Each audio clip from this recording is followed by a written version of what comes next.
তো আসসালামু আলাইকুম। আশা করি সবাই আপনারা ভালো আছেন। আলহামদুলিল্লাহ আমি অনেক ভালো আছি। তো এখন কিন্তু প্রচণ্ড রোদ ওঠে। আসলে রোদের তাপ দেখেই বুঝতে পারতেছেন। এখন কিন্তু সকাল এখনও 9টাও বাজে নাই, 9টা বাজার কাছাকাছি। তারপরও দেখেন রৌদ্রের আলো দেখলেই বোঝা যায় যে কত পরিমাণ রোদ আছে। তো সেই কারণে গাছের দিকেও একটু ভালো করে এখন খেয়াল করতে হয়। আর এই যে একটা কথা বললাম থাম্বনেলে, যেটা দেখছেন যে নিজের কাজ নিজেকেই করতে হয়। আসলে নিজের কাজ যদি নিজে না করি বা অন্যের উপর একটু ডিপেন্ড করি, তাহলেই দেখা যায় যে আপনার সেখানে একটা ক্ষতি হবে। তো যাই হোক, আমারও একটু ক্ষতি হয়েছে, যার জন্য কথাটা বলা বা আজকে বলবো। তো সবাই চেষ্টা করবে নিজের কাজটা নিজে করার জন্য। তো এই যে আমার টবের গাছগুলি, চাল কুমড়া চারা উঠতেই আসে না। এই 2-3টা চারা উঠছে, তাও যে কি হয় জানি না। এখানে কিন্তু অনেকগুলি বিচি লাগানো হয়েছে 2বারে, তার মধ্যে কিন্তু এই কয়টা চারা মাত্র উঠছে। তো যাই হোক, কেন এই কথাটা বললাম যে নিজের কাজ নিজেকেই করতে হয়, তো একটু পরে আপনার ভিডিওটা দেখতে পারবেন। আর গাছের অবস্থা দেখলে অনেকটা বুঝতে পারবেন। তো আজকে একটা চারা রোপণ করে দেব। তো এই যে এই টবে আমি বরবটি চারাগুলা আগে ছিল, সেটার মধ্যে আবার নতুন করে বরবটি চারা দেব। তো অন্য একটা টবে আমি বরবটি চারা করছি। তো যে চারাগুলি বড় হয়েছে সেগুলি এখন আমি এখানে লাগিয়ে দেব। এখন সকাল টাইমে একটু লাগিয়ে দেব, কারণ বিকালে যেহেতু এখন রোজার মাস, আমাদের সব মহিলাদের একটু কাজ থাকে, আমরা উপরে ছাদে তেমন একটা বিকালে আসতে পারি না। তো আজকে সকালের দিকেই এই গাছটাকে আমি একটু বেশি করে মাটি সহ, শিকড়টা যাতে নষ্ট না হয়, অনেক বেশি করে মাটি নিয়ে তো আজকে এই গাছ চারাগুলি লাগিয়ে দেব। তো নিজের কাজ যদি নিজে করেন, তাহলে দেখা যায় যে আপনার ঘাটতিটাও আপনার কম হয়। আর আপনার তখন বুঝতেও পারেন যে আপনার কোন কাজটা, যেই কাজটাই করেন না কেন, সেই কাজটাতে আপনার কোনখানে গাফিলতি আছে বা কখন কি লাগবে, সেটা কিন্তু আমরা সবাই বুঝতে পারি। আর যদি অন্য কাউকে দিয়ে কাজটা করানো হয়, দেখা যায় যে বলে দিলাম যে এটা এইভাবে করো, ওটা এইভাবে করো, অনেক সময় সেটা কিন্তু ঠিকভাবে হয় না। বা আমি তো দূর থেকে বলে দিলাম, তো সে হয়তো কাছে আসলেও একটা কাজ ঠিকমতো করলো বা করলো না। তো তেমনই হচ্ছে ব্যাপারটা। তো আমার গাছগুলি আমি আজকে কয়েকদিন যাবত একটু ঠিকমতো আসি না ছাদে। তো একজনকে বলেছিলাম গাছে ঠিকমতো পানি দেওয়ার জন্য।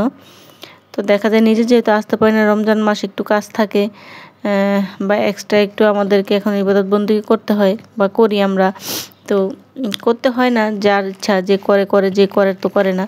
তো সেভাবে করেই দেখা যায় যে গাছগুলি কিন্তু আমার অনেকটাই ক্ষতিগ্রস্ত হয়ে গেছে, বিশেষ করে আমার বেগুন গাছগুলি। তো আর এই যে দেখতে পারতেছেন, এই যে এই গাছটা কিন্তু একেবারে গোড়া শুকিয়ে গেছে। আসলে আমি যদি নিচে পানি দিতাম, তাহলে সবগুলা গাছ দেখে বুঝে ভালো করে পানি দিতাম।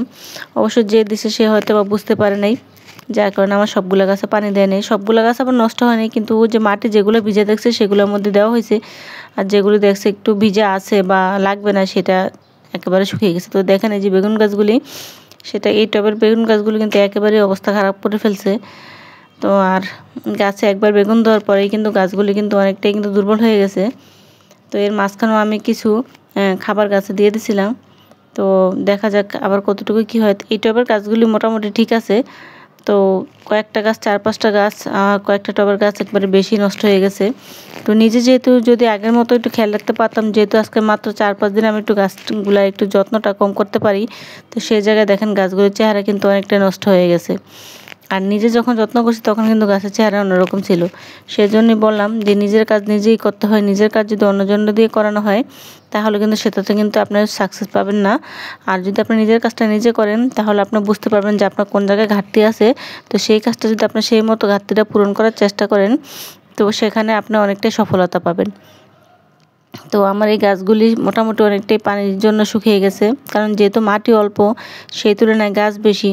দেখা যায় যে যদি আজকে বিকালে আমি দেখলাম যে না, আমার এই গাছে পানি লাগবে না, মাটি ভিজা আছে, তারপরেও কিন্তু দেখা যায় যে রাত্রের মধ্যে যেহেতু গাছগুলি শোষণ করার পরে তো টবের মাটিটা একেবারে শুকিয়ে যায়। আর আধা ঘন্টা যদি আপনার গাছের মাটি শুকনো থাকে, তাহলে কিন্তু গাছগুলি একবারে ঢলে পড়ে যায়। তো সেই ক্ষেত্রে দেখা যায় নতুন যে ফুলগুলো আসে বা নতুন যে কচি ছোট ছোট ফলগুলি আসে, সেগুলি কিন্তু ঝরে যাওয়ার চান্স বেশি থাকে, আর গাছটা কিন্তু অনেকটা দুর্বল হয়ে যায়।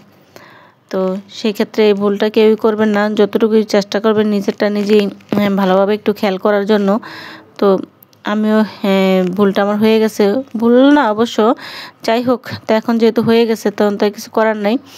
তো করলা গাছগুলো আলহামদুলিল্লাহ ওঠা শুরু করছে, তার মধ্যে একটা গাছ নষ্ট হয়ে গেছে। তো যাই হোক, এখন যেহেতু গরমের সবজিগুলো এখনও ভালো করে আমাদের বাগানে রেডি হয়নি, সেজন্য সবার বাগানটাই কিন্তু এখনও শীতের কিছু সবজি আছে, আর বাগানটাও এখন কিন্তু অনেকটাই খালি খালি মনে হয়। আবার যখন গাছ উঠবে, মাচার মধ্যে গাছ থাকবে, তখন কিন্তু আবার কিন্তু বাগানটা কিন্তু সবুজ হয়ে যাবে। আর আমরা যদি সবসময় বাগানটা সবুজ করতে চাই, তাহলে কিন্তু আমরা এখন ডাঁটার শাক বা এই ধরনের শাক, কলমি শাক, এই ধরনের শাক কিন্তু লাগিয়ে দিতে পারি। তো অনেকে হয়তো ভাববেন যে আপু তাহলে আপনি কেন লাগান নেই? আমিও লাগিয়ে দিচ্ছি, ডাঁটার বীজ কিন্তু আমি ফেলছি, অনেকবারই আমি দেখাইছি।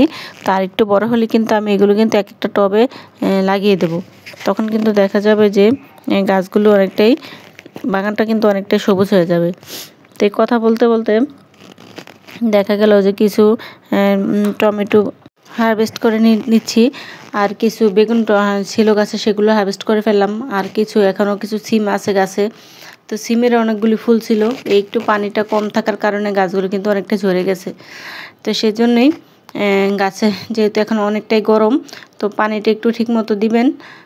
এরকম ভুল যাদের হয়ে গেছে, গাছগুলো কিন্তু অনেকটা দুর্বল হয়ে যায়, আসলে শক্তিটা অনেকটাই কমে যায় গাছের, ওই শক্তিটা রিকভার করতে গাছের একটু সময় লাগে। তো যাই হোক, ইনশাল্লাহ আলহামদুলিল্লাহ, আল্লাহ রিজিকে যা রাখে, কপালে যা রাখে তাই হয়। তো যাই হোক, আজকে যেহেতু আর তেমন কোনো কিছু আপনাদের সাথে শেয়ার করব না, যেটুকুই শেয়ার করলাম, তো এতটুকুই বুঝলাম যে ঠিকমতো নিজের কাজটা নিজে করতে হয়, আর গাছের একটু যত্ন নিতে হয়। তো আপনারাও সবাই গাছের যত্ন নেবেন, ঠিকমতো গাছে পানি দিবেন। আর ভিডিওটা দেখে যদি কারো উপকারে আসে, কারো যদি ভালো লাগে, তাহলে সবাই লাইক, কমেন্ট, শেয়ার করে দিবেন। আর নতুন বন্ধু যারা আছেন তারা সাবস্ক্রাইব করে নেবেন। আর আমার যারা বন্ধুরা সাবস্ক্রাইব করেছেন অলরেডি, তাদেরকে তো অসংখ্য ধন্যবাদ। তো আজকে এই ছিল হারভেস্ট, আর এই ছিল কিছু ইনফরমেশান। তো সবাই ভালো থাকবেন, আল্লাহ হাফিজ।